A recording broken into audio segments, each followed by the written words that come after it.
Hello, my name is Stanley Scott. I'm with the African American Economic Recovery Think Tank. Yes, it's the weekend before New Year's Eve. I'm relaxed. Yes, I don't got on my workout outfit, and I want to reach out to the community, especially since we coming to the end. This is our last Saturday in 2023, and I want to reach out to my people around the countries, because we are so discombobulated as a people. We are all over the place. We have different levels of African Americans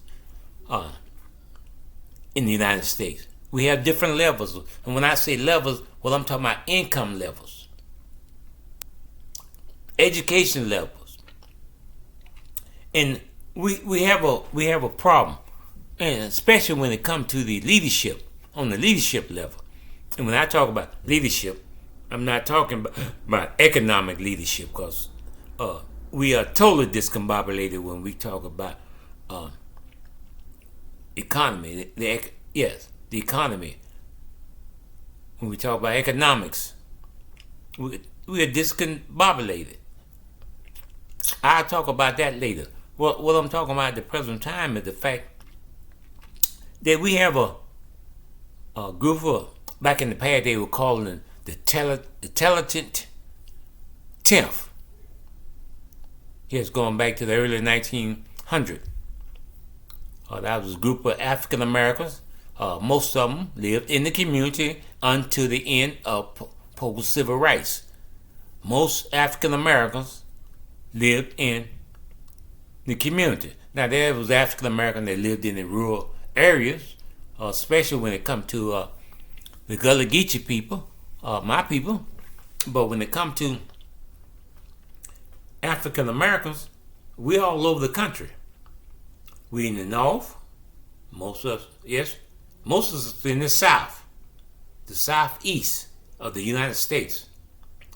My point is, at this present time here, we have a problem with our leadership. And we don't need to take this problem into 2024. We have a leadership problem. And what do I mean by that?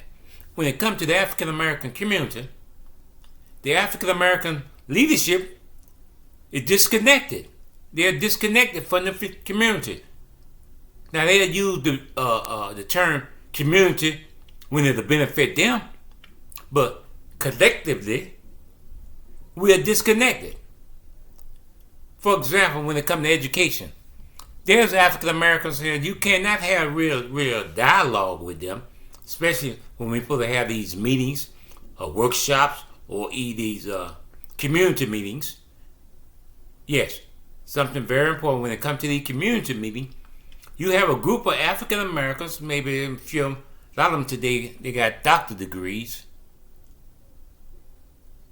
Let me say it again. They have doctorate degrees, but they assume that because they have a doctorate degree, they are knowledgeable in all areas of the life, of our lives. Yes, let me say that again, clear that up. Because they have specialized knowledge in an area, a subject, that does not mean they are holistic in all subjects. I mean, knowledgeable in all subjects. We got a problem with that in the African American community, because we have quite a few African American women that have degrees, college degrees, master's degrees, and PhDs. I am happy for them. Now, when we talk about what we call the GDP, the gross domestic product, we talk about economics.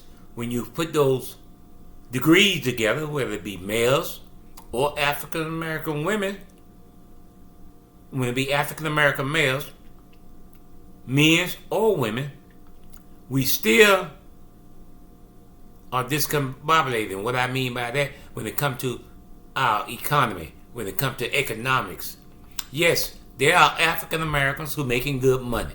Now, good money, most of the time we're talking $100,000 up to $5 million. That's a lot of money. Let me say it again. That's a lot of money. I want people to understand that's a lot of money. But when we look at the economy as a whole and look at the different levels, because I get the data all the time, almost daily, what African Americans are making, what Asians are making, Hispanic are making, what African Americans are making. Then we have the categories of where the money go. It says everything. The data is available to anybody. It's available. The data is available to everybody, especially in leadership. But for some reason, the African American leadership, they're not concerned about the data. They don't understand the data. They are not embracing the data. So we can take the data and make the changes that we need to make in our community. But when you have classism, like that, what we call it, 10 or 20% of African Americans, with that classism, we are not working together. Because that 10 or 20% are happy with their life. See, and they're disconnected. They're physically and mentally, intellectual, spiritually disconnected from the community. Now, we remember going back in the day when slavery was going on, there was what? The field Negro and the house Negro. Where research show, even during that time, there was what we call house Negroes that was going out giving food and money to the enslaved Negroes. I'm talking about the field, what we call the field Negroes. Don't let nobody be telling him that all the time that it was a big difference between the house Negro and the field Negro. There was this time when there was some static going on between them, but that was not most of the time. Don't let the movie business and TV tell a lie. There's the research to show that's not true. African Americans, before post-civil rights, quite a few, especially even in the South, during slavery, right? After sharecropping, after the different wars and everything that's taking place, African Americans has been participating in the process. Now, I'm not going to get deep into that, but African Americans been deep in the process ever since we've been here on this earth, especially in the United States. Africa was already in America before the Pilgrims, before Christopher Columbus. All right? Before the rednecks come down from the mountain in Russia. We'll talk about that later. But right now, the point is, on this particular point here, the issue that I'm concerned about is the fact that we have a disconnection when it comes to education, when it comes to economics, when it comes to health care, the things that matter. And the most important is rebuilding the family infrastructure. We have African Americans, because of their self-centered ignorance in leadership, they are slowing down the process. Let me say it again. They are slowing down the process. Now, it may not be on purpose. They are leaning to their own understanding about a lot of things. I'm talking about the African Americans supposed to be in leadership, regardless of what field they may be in. I'm not saying that All of them, a lot of them just don't know what they're doing. They're more concerned about the dollars in their pocket. They should be concerned about that dollar in their pocket. But they should be also concerned about the community too as a whole. As a whole. Because whatever affect one of us, affect all of us. It may not affect us directly, but it affect you.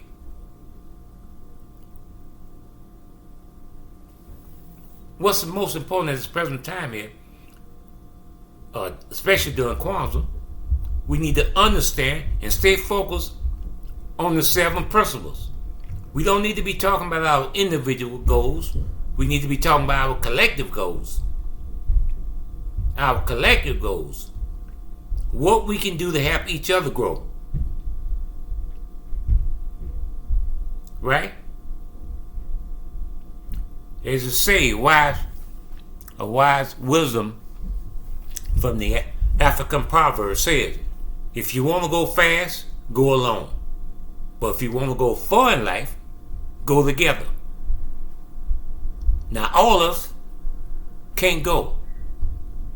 But those who are in the position of knowledge, applied knowledge, not just knowledge. Knowledge by itself has no power. Applied knowledge. And we have plenty of knowledge. Right. We don't need to reinvent the wheel. We need to follow the principles of Kwanzaa. We need to follow the principle of Law of Success by Napoleon Hill.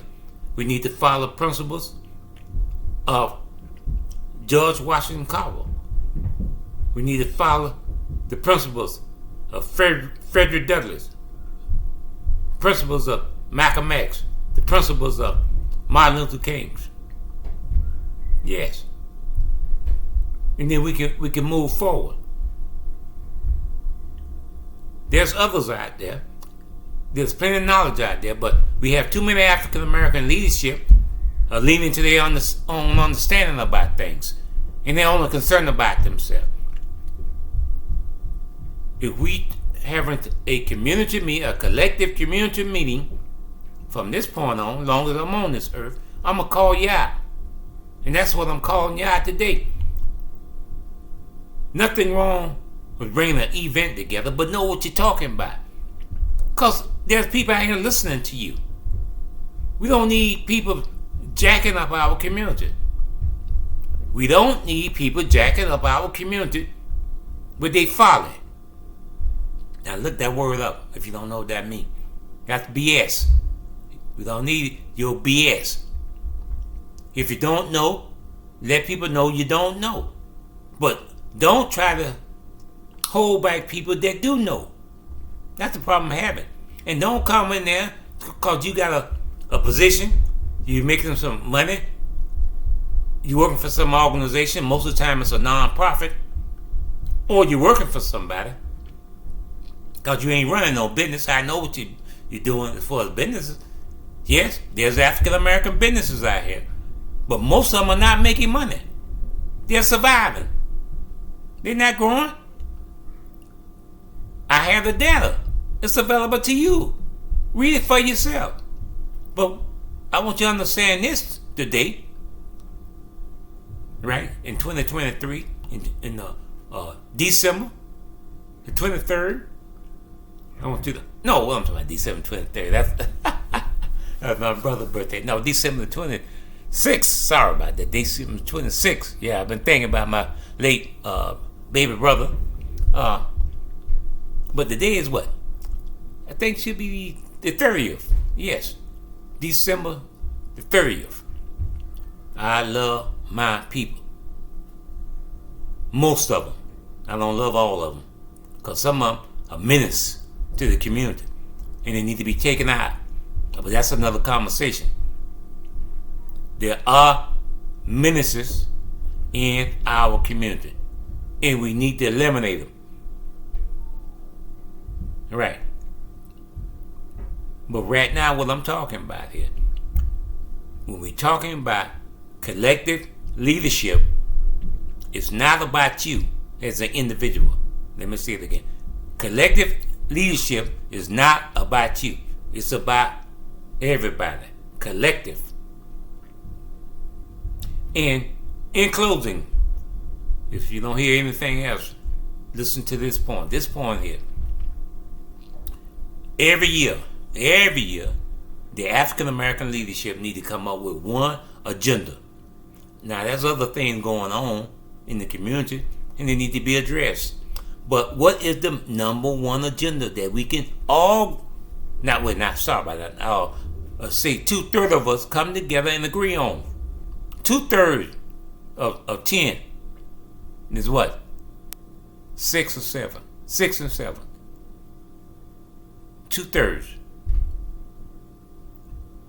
We make a decision and we stick to it the whole year. And if we follow that rule, if we follow that simple rule, that we make a decision, I'm talking about leadership in the African American community, not only in Jacksonville, Florida, but around the country. If we come up with one agenda where we meet at least once a month, be honest with you, we need to be meeting bi-weekly because we have so much pathology in our community. And there's a lot we need to learn. And there's knowledge out here. You have to stop reinventing the wheel on everything. The thing that we need, we do not need to reinvent the wheel. That's very important. So it's very important that African Americans stay focused here. I'm talking about the leadership. We need more male leadership in the school system. I know what happened there. I have that data on what took place there. That racism that took place when it come to education, where they ran out African American male teachers out of the school system. That happened in 1980 up to the present. That's why we have the school, the prison pipeline, the way it is now. Since 1980 up to now, the school, the prison pipeline. Very few people talk about that. Very few. And I'm talking about, I can count them on my hand. I'm talking about around the country. I'm not just talking about in Jacksonville. Very few people talk about that. The school, the prison pipeline. Especially when it comes to young males. Even though we have young ladies going through the system too today. And there's many reasons. But the point I want to make right now, we're talking about Kwanzaa here. Come with an open mind. Understand Kwanzaa. We need to spend at least the first 30 minutes on that particular topic. For 30 minutes, let's get an understanding of that. Because there's many parts to Kwanzaa than just the 7 principles. We need to get deeper into those principles so we can fully understand them. And then we need to get a team of us together. It don't have to be a bunch of people. And put our money together. If we were just putting $5 in every month, that's right. Just $5. 100 of us. It's more than of us out here, but I'm saying just 100 right here in Jacksonville. That's a good example to set. That's an opportunity for us to pull resources and how to manipulate those resources. And then number 3 here, we have to participate in the process downtown. Not all of us, but at least get on committees. We should, on the 4 main committees, we should have representation. We have quite a few seniors today. Quite a few seniors that's retired. They can come out to City Hall, right? Come to City Hall, get your 3 minutes, advocate for your community, right? Advocate for your community, and bring information back to the community, to the community leaders, the grassroots leader. Yes. That's all. Simple. And you trying to tell me that you're not able to do that? And I know quite a few of y'all have some nice, very nice cars. And I'm talking about seniors that don't work. Got a good retirement. And won't come downtown and advocate for our needs in the community. And when I'm talking about our needs, I'm just talking about African needs. That doesn't make any difference where you live in Jacksonville. You're still African. You're African. You're not people of color. You're African. Understand that. You're African in America. African American, if you want to call it that. But when we come talking about people of color, that tell me you're stupid. Once again, if you come out and talk about people of color, that tell me you racist or you just stuck on stupid. We are African around the world. We Africans in America or African Americans, either one. But we are not black. We are not colored. We're not people of color and all that stupid crap. But once again, let's go forward. Let's go forward into 2024. Let's pull our resources together. Don't worry about, when we talk about resources, it's not all, we're not talking about money. Money is just 1/5 of it. Bring your intellectual capital, bring your sweat, bring your ideas, but most important, bring an open mind. Once again, the good doctor. Yeah, feel good to be up in age, yes, and understand some things. But anyway, my point is, I love you. Stay strong. Let's go on and do what we need to do for the African American community or Africans around the world. Thank you.